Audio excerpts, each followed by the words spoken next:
calling for collective responsibility is something that should have happened today, says Aishwarya. Shiv, I'd like to stick to the topic today, and first of all, I want to begin by congratulating all of India.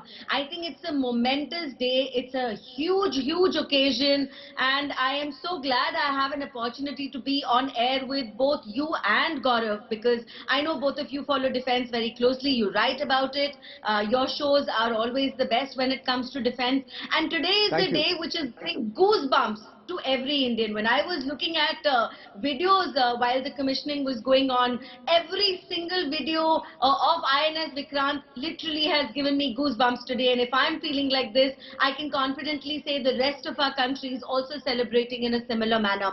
We have come a long way, and from the previous INS Vikrant, which has been a war hero for our country, to this one, which is indigenously made, which has taken the blood, sweat, heart, soul and toiling of so many people. So many Indian MSMEs have contributed, big industrial houses of India have contributed, not to mention all our defense departments.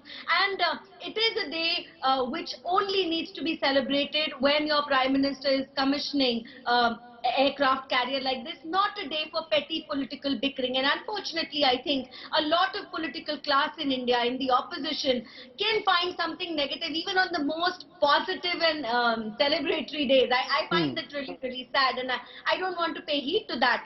At the end of it, I want to stress on one point. This is a government which has talked about Atmanirbharta. This is a government which has pushed for everything to be indigenous.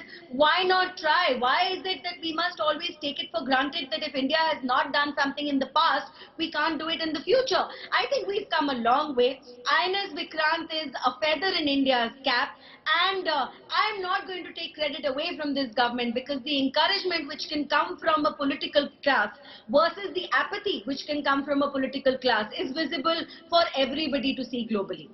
Aishwarya, the response, I take what you're saying, and the point you've made is an accepted one, but there is a sense that the Congress sometimes reacts like as if the government has attacked the Congress or pointed a finger at the Congress. In this instance, that did not really happen. It was largely, it was a military ceremony that was taking place. So Charu says this is petty defensive politics by the Congress party, which has run out of issues.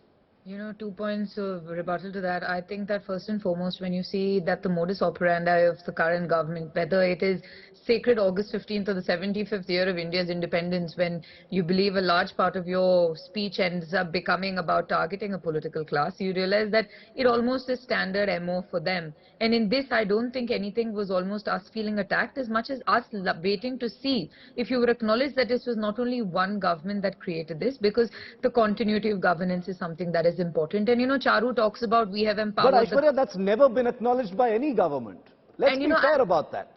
Okay, Shiv, so I think I mean, it's not like Manmohan Singh has ever acknowledged Vajpayee or previous prime ministers in defense projects. That's never been a norm. So, for example, even if you look at the correspondence of Mr. A.K. Antony, or even when he was originally speaking about the Vikrant, he spoke about how it is for everybody and everybody of this country. But Shiv, the second part I want to come back to in the response, when she spoke about apathy of another political class and talking about how the BJP is encouraged, I really do not want to do this today, because today is the Navy and their victory. Yeah. But the armed forces have a 63,000 crore shortfall in their budget, and I've been scrambling to make up for that because their capex has been reduced so drastically. So there's a lot that can be said, but let us keep this today about the victory of the Indian people, about the Navy. And I think very, very successful day for all of us, but it should be acknowledged that it is because of everybody. Whether we've acknowledged Mr. Vajpayee, we have successively. He has acknowledged the Congress governments. We're going forward, and I really hope that sort of statesmanship, because this bickering should not take away from the Navy and the shipbuilding that have given us such a wonderful, wonderful INS Vikrant today, Shiv.